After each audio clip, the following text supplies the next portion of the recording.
तर नमस्कार विद्यार्थी मित्रांनो, आजच्या व्हिडिओमध्ये आपण चालू घडामोडी करंट अफेअर संबंधित काही महत्त्वाचे प्रश्न बघणार आहोत, जे की अलीकडेच 10 ते 15 दिवसात ज्या काही चालू घडामोडी घडलेल्या आहेत त्यासाठी हे प्रश्न तुम्हाला तलाठी भरती 2026, MPSC 2026 आणि सरळ सेवा इतर TET असो, मग ते शिक्षक भरतीसाठी असो, तलाठी इतर सगळ्या पोलीस भरती प्रत्येक ह्याच्यासाठी तुम्हाला करंट अफेअर्स लागतं म्हणजे लागतं. तर चला तर मग आता प्रश्न बघूयात.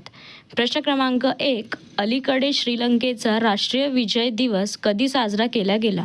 ऑप्शन 1 18 मे, ऑप्शन 2 19 मे, ऑप्शन 3 10 मे, ऑप्शन 4 17 मे. तर बरोबर उत्तर आहे ऑप्शन नंबर 2 19 मे. तर 2009मध्ये श्रीलंकेने सशस्त्र दलांनी लिबरेशन रायगर्स ऑफ तमिळ इलमवर विजय मिळवला होता. आणि 2026मध्ये तुम्हाला जर विचारलं तर हा कितवा विजय सोहळा होता, तर 17वा विजय सोहळा होता. प्रश्न क्रमांक 2, अलीकडेच national AI doctors mission NAIDM कोणत्या शहरात लॉन्च केल्या गेले? तर ऑप्शन 1 आहे हैदराबाद, ऑप्शन 2 बेंगळुरू, ऑप्शन 3 नवी दिल्ली, ऑप्शन 4 मुंबई.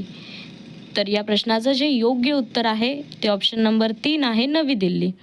17 मे 2026ला हेल्थ अल्कोन 2026 परिषद पार पडली आणि त्याच योजनेत ही योजना लॉन्च करण्यात आली.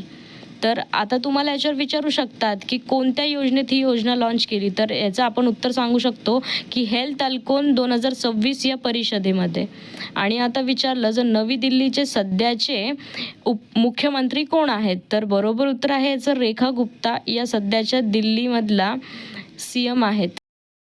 हे जे प्रश्न आहे हे तुम्हाला अत्यंत महत्त्वाचे आहे. 2026मध्ये जी कोणती तुम्ही एक्झाम देताल, सरळ सेवेची असो, मग ती MPSC मार्फत असो, TCA मार्फत असो, तुम्हाला करंट अफेअरचे प्रश्न येणार म्हणजे येणार. आणि हे महत्त्वाचे आम्ही अभ्यास करूनच वेगवेगळ्या पुस्तकातून तुमच्यासाठी हे प्रश्न काढतो. तर प्रश्न क्रमांक 3 बघूयात. अलीकडेच कोणत्या देशाद्वारे प्रधानमंत्री नरेंद्र मोदी यांना 32वा आंतरराष्ट्रीय सर्वोच्च पुरस्कार प्रदान करण्यात आला? त्याचे ऑप्शन्स बघूयात. ऑप्शन 1 आहे Sweden, option 2 Netherland, option 3 Norway, option 4 यापैकी नाही. तर या प्रश्नाचं जे योग्य उत्तर आहे ते ऑप्शन नंबर 3 आहे नॉर्वे.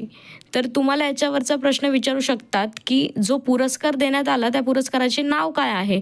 तर त्या पुरस्काराचे नाव आहे grand cross of the royal Norwegian order of merit.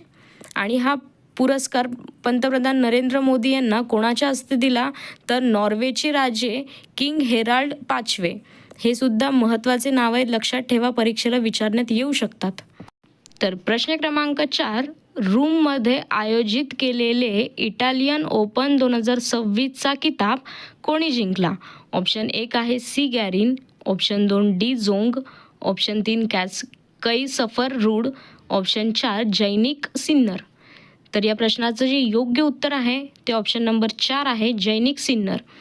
तर आता तुम्हाला विचारू शकतात जैनिक सिन्नर यांनी रोममध्ये आयोजित केलेले इटालियन ओपन 2026चा किताब ज्यांनी जिंकला, जे की जैनिक सिन्नर आहे, ते कोणत्या देशातले आहे? तर याचं बरोबर उत्तर आहे ते इटलीचे आहेत. आणि त्यांना विचारू शकतात की हे विजेता आहेत, मग उपविजेता कोण आहे? तर याचे उपविजेता आहे कॅस्पर रूड, हे आहे नॉर्वेचे आणि यांचा पराभव करून ते 6-4ने जिंकले. हे अतिशय महत्त्वाचे आहे की कितीने जिंकले, तर 6-4ने जिंकले. आणि जे उपविजेता आहे ते मूळचे कोणत्या देशाचे, तर ते नॉर्वेच्या देशाचे. त्यांचं नाव आहे कॅस्पर रूड. असेही प्रश्न विचारण्यात येतात, त्यामुळेच मी तुम्हाला डिटेल एक्सप्लेनेशन देत आहे. प्रश्न क्रमांक 5, अलीकडेच कोणाला UIDAIAचे मुख्य कार्यकारी अधिकारी म्हणून नियुक्त केल्या गेले? ऑप्शन 1 आहे अनंत अंबानी, ऑप्शन 2 आहे सौरभ विजय, ऑप्शन 3 परमिंदर सिंग, ऑप्शन 4 यापैकी नाही. तर या प्रश्नाचं जे योग्य उत्तर आहे ते ऑप्शन नंबर 2 आहे सौरभ विजय. तर सौरभ विजय यांना UIDAIचे मुख्य कार्यकारी अधिकारी म्हणून नियुक्त केल्या गेले. तर याच्यावर तुम्हाला प्रश्न येऊ शकता की कोणत्या दिवशी हे यांनी कारभार स्वीकारण्यात आला? तर 18 मे 2026ला सौरभ विजय यांनी अधिकृतपणे कारभार स्वीकारला UIDAIचे अधिकारी म्हणून. तर प्रश्न क्रमांक 6, अली फलीह हो कादिम अल जेदी यांना कोणत्या देशाचे प्रधानमंत्री म्हणून नियुक्त केले गेले? तर ऑप्शन 1 आहे Iran, option 2 Iraq, option 3 Afghanistan, option 4 Israel. तर या प्रश्नाचं जे योग्य उत्तर आहे ते ऑप्शन नंबर 2 आहे इराक. तर तुम्हाला इथे विचारू शकतात की इराक या देशाचे अली वलीम होकादिम अलजेदी यांनी कोणत्या दिवशी शपथ घेतली? तर 14 मे 2026 रोजी यांनी शपथ घेतली आणि इराक या देशाचे हे सर्वात तरुण प्रधानमंत्री आहे आत्तापर्यंतचे. आणि जर त्यांचं वय विचारलं तर 40 वर्षाचे आहे. आणि हे इराकने अलीकडच्या जेवढे कोणत्या निवडणुका झालेल्या आहेत त्यातील सर्वच देशांमधले प्रधानमंत्री जर बघितले तर हेच एक तरुण प्रधानमंत्री आहे आत्तापर्यंतचे, ज्यांचं वय आहे 40 वर्षाचे. तर हा प्रश्न अत्यंत महत्त्वाचा आहे, नक्कीच विचारला जाऊ शकतो. सर्वात तरुण प्रधानमंत्री आत्तापर्यंतचे कोण आहे रिसेंटलीमधले? तर हे आहेत अली फलीह हो कादिम. प्रश्न क्रमांक 7, अलीकडेच कोणत्या राज्याच्या मंत्रिमंडळाने इनर लाईट परमिट सिस्टीमला मान्यता दिली आहे? तर याचे ऑप्शन्स बघूयात. ऑप्शन 1 आहे Assam, option 2 Meghalaya, option 3 Arunachal Pradesh, option 4 Sikkim. तर या प्रश्नाचं जे योग्य उत्तर आहे ते ऑप्शन नंबर 3 आहे अरुणाचल प्रदेश. तर इथं प्रश्न विचारण्यात येऊ शकतो की सध्याचे अरुणाचल प्रदेश या राज्याचे मुख्यमंत्री कोण आहेत? तर याचं बरोबर उत्तर आहे पेमा खांडू. आणि या योजनेचा मुख्य उद्देश जर विचारला तर याचा मुख्य उद्देश आहे की बनावट परवाने रोखण्यासाठी अलीकडेच मंत्रिमंडळाने इनर लाईट परमिट सिस्टीमला मान्यता दिली आहे. प्रश्न क्रमांक 8, अलीकडेच आशियाई भारत ओलन चॅम्पियनशिप 2026मध्ये भारताने एकूण किती पदक जिंकले? तर याचं जे बरोबर उत्तर आहे, पहिले ऑप्शन्स बघूयात. ऑप्शन 1 आहे 12, ऑप्शन 2 10, ऑप्शन 3 15, ऑप्शन 4 यापैकी नाही. तर या प्रश्नाचं जे योग्य उत्तर आहे ते ऑप्शन नंबर 2 आहे 10. तर भारताने एकूण 10 मेडल्स जिंकले आहे. तर त्यातील सिल्वर 1 आहे, ब्रॉन्झ 9 आहे आणि हे 44 वर्षानंतर भारताने यजमानपद भूषवले आहे. याआधी ही जी स्पर्धा आहे ती 1982 साली झाली ती नवी दिल्ली येथे आणि 2026मध्ये गांधीनगर येथे आयोजित करण्यात आली होती. हे प्रश्नसुद्धा विचारू शकतात की अलीकडेच आशियाई भारत ओलन चॅम्पियनशिप 2026 कुठे आयोजित करण्यात आली?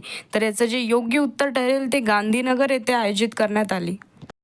तर प्रश्न क्रमांक 9 बघूयात. भारताची पहिली हायड्रोजनवर चालणारी शटल बस सेवा कोणत्या संस्थेने सुरू केली? ऑप्शन 1 आहे भारतीय राष्ट्रीय महामार्ग प्राधिकरण, option 2 Delhi metro rail corporation, option 3 राष्ट्रीय औष्णिक ऊर्जा महामंडळ, ऑप्शन 4 यापैकी नाही. तर या प्रश्नाचं जे योग्य उत्तर आहे ते ऑप्शन नंबर 2 आहे दिल्ली मेट्रो रेल कॉर्पोरेशन.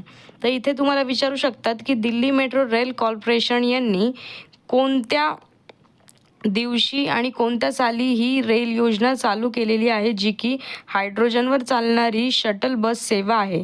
तर 15 मे 2026 या रोजी. इथे 16 बाय मिस्टेक झालेलं आहे, प्रिंटिंग मिस्टेकमुळे. तर बरोबर उत्तर आहे हे 15 मे 2026 या रोजी आणि ही भारतातील पहिली हायड्रोजनवर चालणारी शटल बस सेवा आहे.